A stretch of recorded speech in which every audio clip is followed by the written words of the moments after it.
Assalamualaikum warahmatullahi wabarakatuh. Selamat sore, salam sejahtera bagi kita semua, shalom. Yang terhormat Bapak Profesor Dr. Handes Haji Inyoman Sumaryadi, BAMSI selaku Ketua Penguji.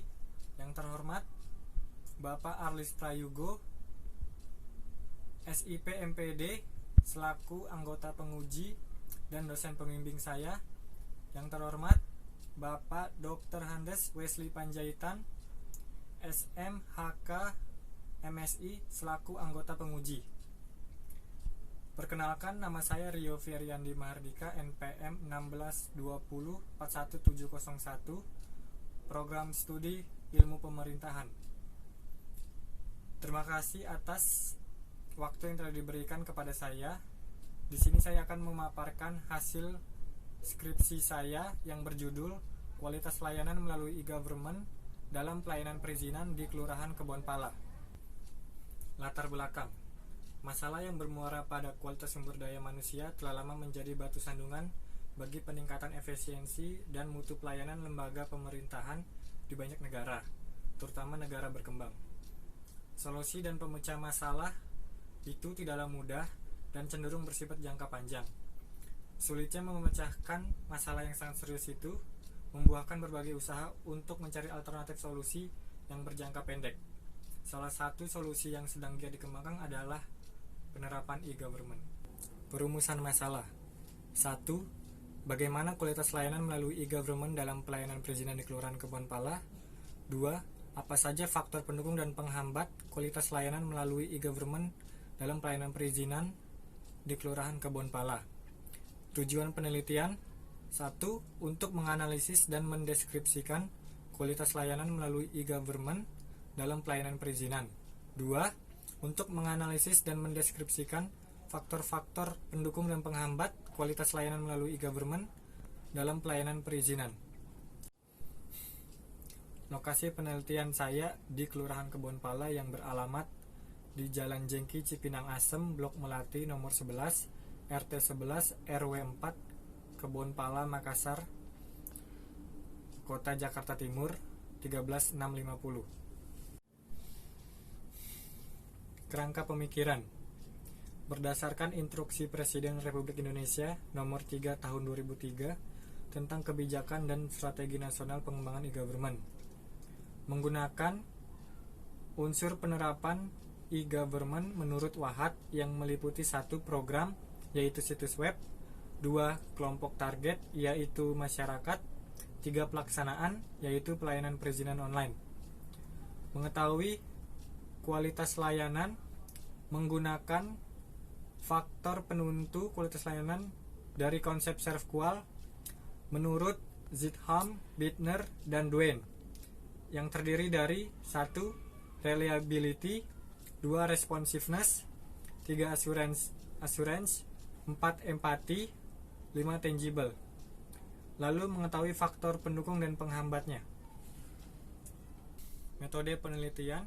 Di sini saya menggunakan jenis penelitian deskriptif kualitatif dengan teknik pengumpulan data, yaitu terdiri dari observasi, wawancara, dan dokumentasi. Dan juga teknik analisis data yang terdiri dari 1. Reduksi data, 2. Penyajian data, 3. Simpulan atau verifikasi. Informan.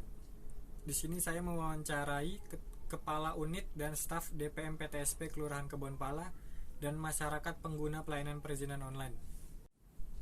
Kesimpulan. 1.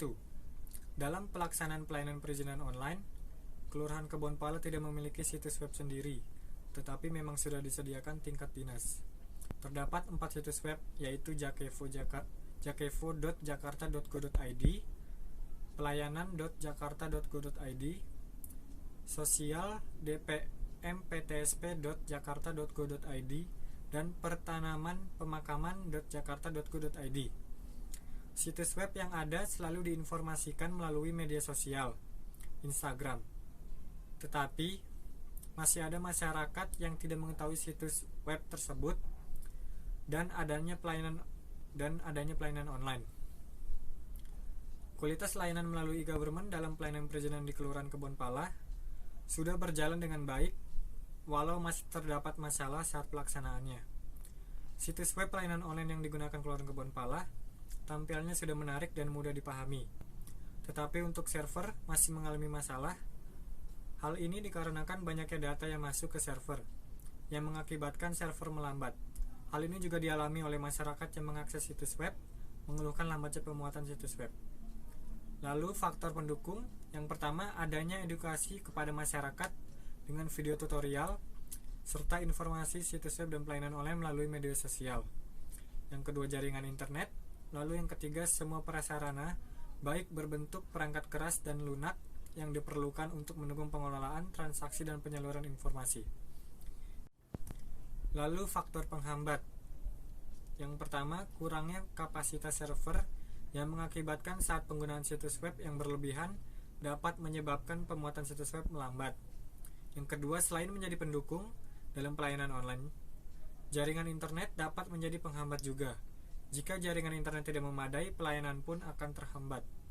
Lalu yang ketiga, bagi beberapa masyarakat sulit untuk beradaptasi dari pelayanan tradisional ke online dan pemahaman penggunaan pelayanan online masih tertinggal. Saran 1. Memperluas informasi terkait pelayanan online dan situs web, bukan hanya dari media sosial saja. Perlu adanya opsi lain seperti mengiklankan informasi tersebut agar diketahui sampai masyarakat kecil sekalipun. 2. Mengadakan pembelajaran terkait pelayanan online di setiap daerah terpencil agar masyarakat dapat beradaptasi dengan pelayanan online. Yang ketiga, meningkatkan server yang digunakan dengan bekerja sama dengan pihak lain yang sudah memiliki server yang memadai. Terima kasih. Sekian yang dapat saya sampaikan. Mohon arahan dan bimbingannya dari Bapak Penguji.